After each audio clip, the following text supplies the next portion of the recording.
Hello, welcome to the Advent Time podcast, Risk and Business. Today I'm joined by our Commercial Director, Ellie Hurst. Morning, Ellie. Morning, Mike. Today we're going to be cutting through the noise around the UK's defence spending uplift, or rather possible defence spending uplift. There's been a lot of rhetoric recently following the Prime Minister's speech in Munich.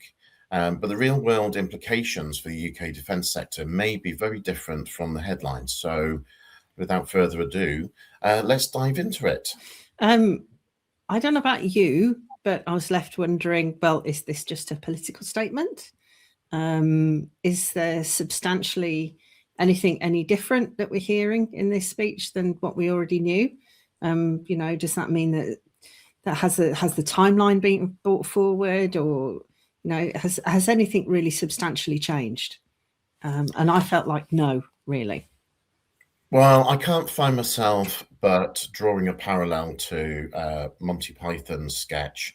This calls for immediate discussion. Yeah. And the reality is, when you drill down into the facts, and despite all of the urgency in Sir Keir Starmer's speech, there's no new money until 2027. Mm-hmm. So, and there's no new pledge. The original pledge of 2.5% of GDP by 2027 is the same pledge. Mm-hmm. Meanwhile, yeah, exactly. Meanwhile, the armed forces are still dealing with billions of in-year cuts, which means capability gaps, stockpile issues, pressures on the armed forces, and the support as well, because what we've seen in the last couple of months as well are massive amounts of redundancies across civilian roles within the Ministry of Defence. So actually, there isn't an awful lot of investment going on. What there is an awful lot of trimming. Yeah. So that was actually my next point or question when we first started talking about this. Was, over the last few years, we've seen headcount drop. I've read somewhere something like 300 a day or 300 a week, a lot anyway, over the last few years of across the armed services.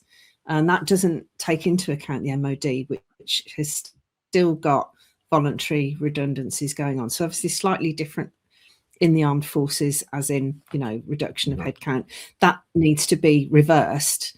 But obviously that's like doing a bit of a 3-point turn in the Titanic, isn't it, really? If we're now saying, oh, no, scrap that. We don't want to do that anymore. So it's against a very difficult backdrop, and the issues that come out of, even if we take out the armed services and just talk about what happens at the MOD, so the operational end of trying to organise things, the skills that we are losing from MOD through voluntary redundancy, what systems and platforms are going to end up actually being legacy because the people just simply aren't there to manage them anymore. And are we kind of sleepwalking into another set of crises? Well, there's that, and there is the growing risk that comes from a security and resilience angle, in that we will continue to be running legacy systems for much longer. So we're running legacy systems well into 2027. And remember that new money doesn't mean immediate change. That new money will be the investment for the change to happen. So the actual changes won't happen for some time after that again. So we're going to be running. If we're talking about a really seriously shifting geopolitical situation now, and we're saying that the money isn't going to be available until 2027 to achieve this uplift that we're looking for, what happens in the intervening time, as we can see things are moving at a rapid speed? What do we do in the intervening time? How do we manage this? Well, we're having to manage it, unfortunately, by doing more with less, which has been the message that we've had from successive governments for the last 20 years when it comes to defence and security and police. And policing, and so many aspects of the things that are meant to keep our society safe and secure. So unless the policy changes, what we're actually saying is 2027 is the earliest when we will see an increase in procurement. So that means the earliest in which we will start to rebuild our munitions, our critical stockpiles, that we'll see any sort of industrial expansion on scale. So on the one hand, also, Starmer's speech is saying we must focus on national manufacturing base. And on the other hand, what he's saying is, but there's no money for us to support the national manufacturing base until 2027 at the earliest. So how are we going to continue to strengthen sovereign capability and supply chain resilience and a national manufacturing base when we know from events we went to all the way through 2025 that those same organizations are struggling from a lack of spending? So these are key questions from the defence sector that need to go back to government, because assurances are required and a plan is required to get us over this period. Yeah, absolutely. What about supply chains? Yeah, I think the challenge at the moment is that we still haven't seen the defence investment plan, which has been delayed since last autumn. So we don't have strategic clarity. It's difficult to see that the government is making risk-based decision-making. It's very difficult to see that they have got a security mindset embedded into their everyday decision-making and future operations. And all of those things are absolutely critical to national defense. Russia is rearming now. Yes. Europe is rearming now. Yes. And we are not going to rearm until 2027. And I can't help but feel, if we look at the history books, that we've been here before. Yes. And this is against the backdrop. I mean, the MOD has actually been quite ahead of the curve in our world when we talk about assurance, but it's so the introduction of secure by design instead of accreditation has been something that the whole sector is now becoming aware of. The change in that methodology is moving down through the tiers of defence manufacturers and suppliers. All of this is trying to happen at the same time. Do you think that breathing space between now and 2027 might actually do that a bit of a favour, or do you think that it's going to be too much all happening at the same time? I think the potential is that we will get to a precipice and then there will be too much happening all at the same time. I can in part, I can understand what the government's trying to do, which is all about policy alignment and strategic approach and having a proper investment plan, which the MOD have not been great at in the past. There's been lots and lots of different investments going on, duplication of effort, overrunning projects, massive overspends. But that is at the expense of procurement growth and building a defence foundation in order for us to keep pace with those other countries like the EU, like Russia, to face that growing geopolitical threat that we face. Yeah. And that means continued operational strain across the armed forces, of course, because they're continuing to have to do, we've just seen we're going to double the number of forces in Norway. We're going to send aircraft carrier group to the far north. We're making all these promises. We're going to put boots on the ground should there be a peace deal in Ukraine. Well, where are all this manpower and equipment and munitions and everything else going to come from when we already know that we're struggling for all of those things right now? Yes.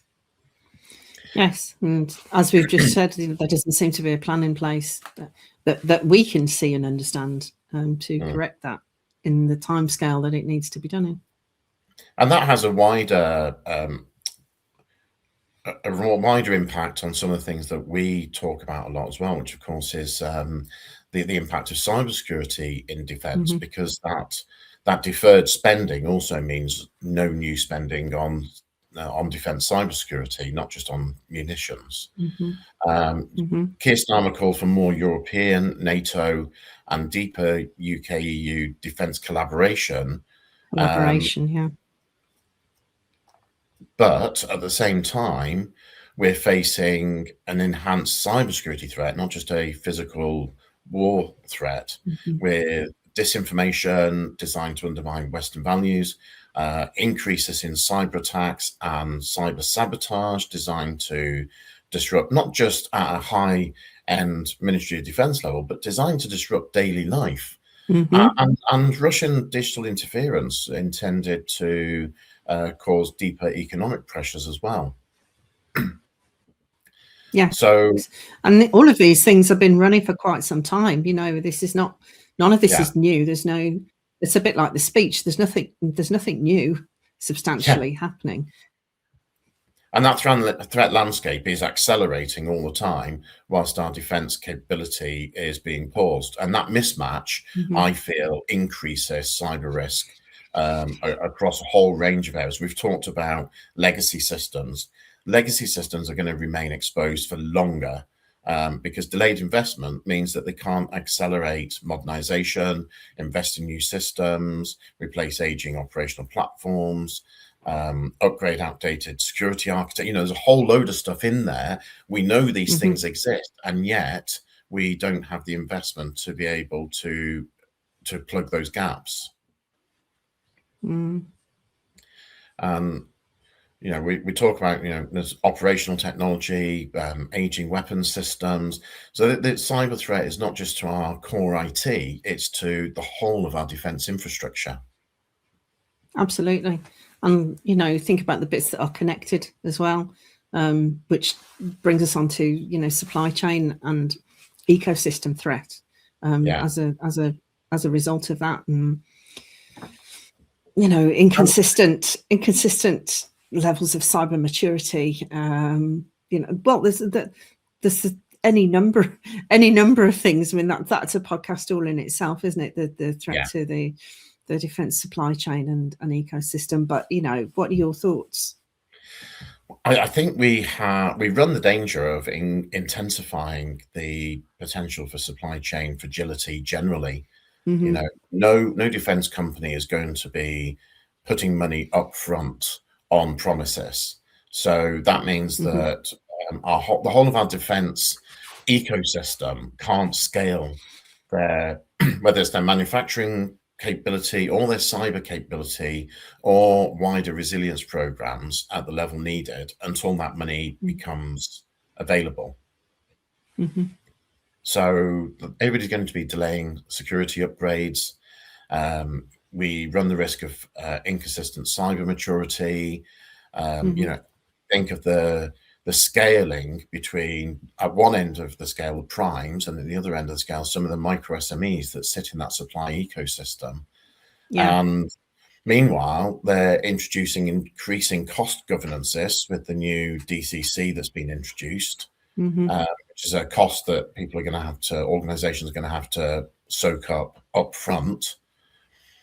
All of this is putting pressure on that ecosystem, and that will make, I think it'll make us more susceptible to nation state supply chain exploitation. I think that's what I think. And we know that Russia is using cyber attacks and sabotage across all of our industrial base. So they're not just targeting a high-end government and high-end MOD, they're targeting all sorts of organizations of all sorts of sizes within that ecosystem.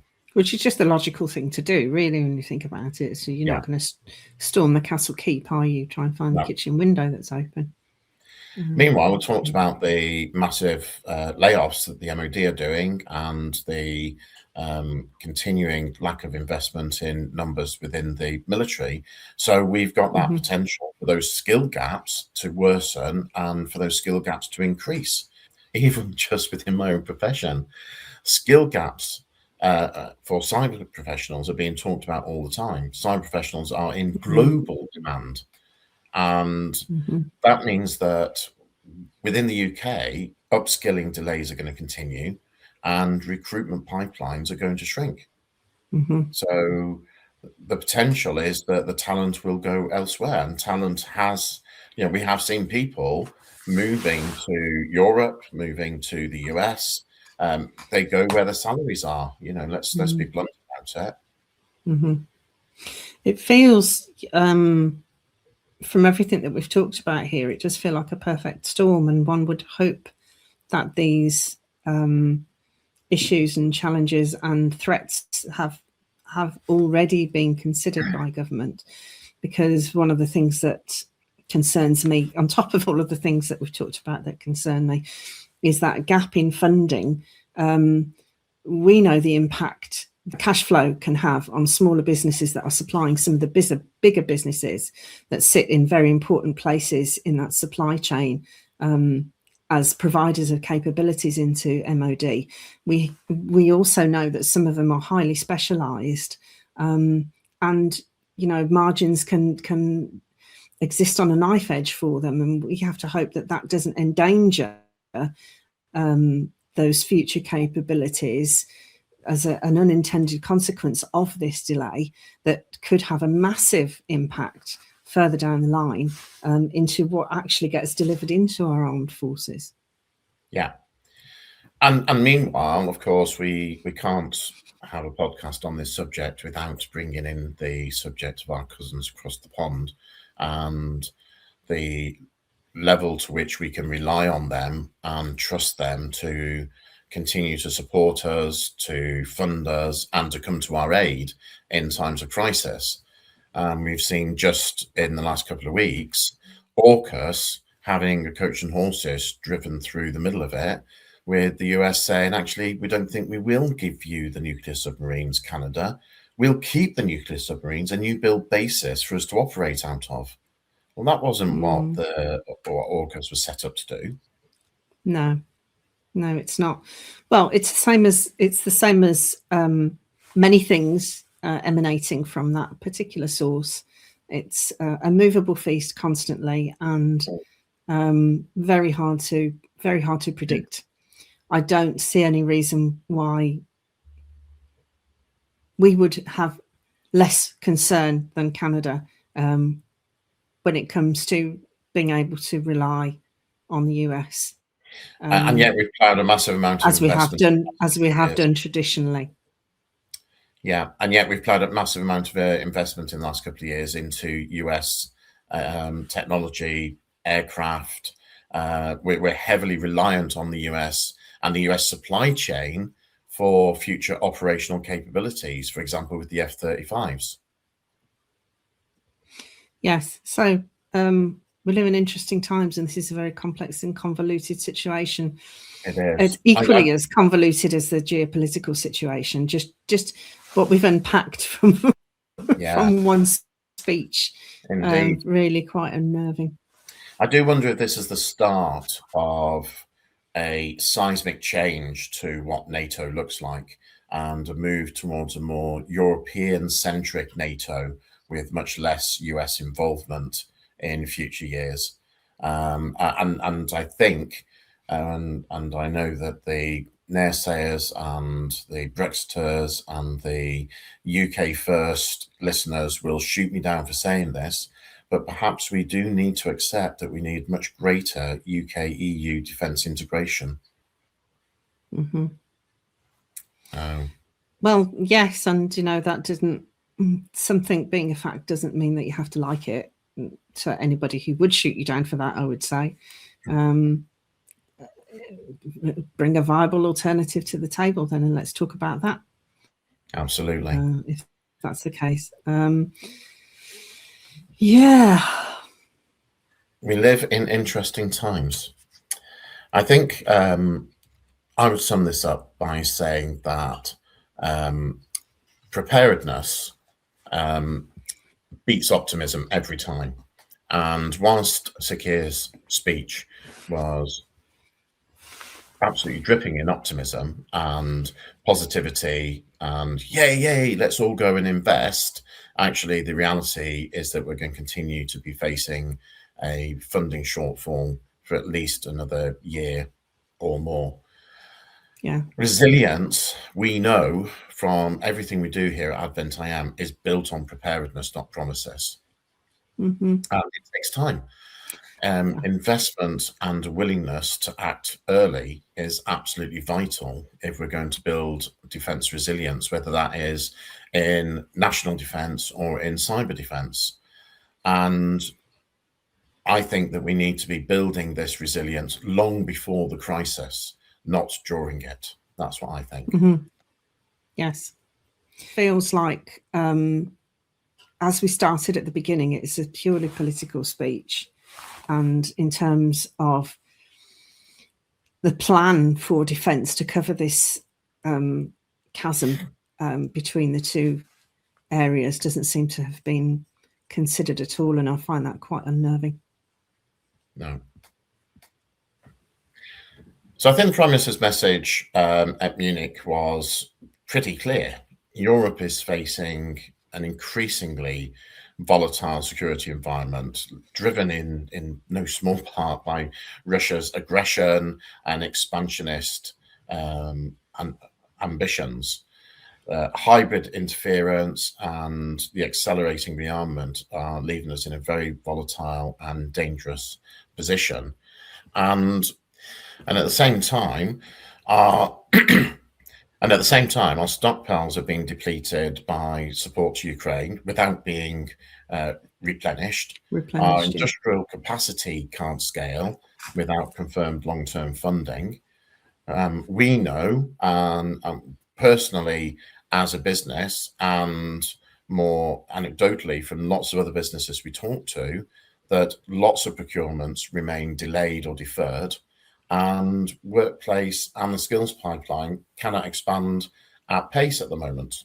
So we're facing a strategic environment that demands immediate action, but a budget profile that means meaningful delay. Yes. And I find it difficult to see how we're going to balance those two in a world where, at the same time, defense experts are saying we should prepare for war with Russia within a decade. Like I say, it's a perfect storm of horribleness, stuff that you really don't want to be happening, and trying to manage all at the same time. Definitely. An awful lot of things happening at the same time.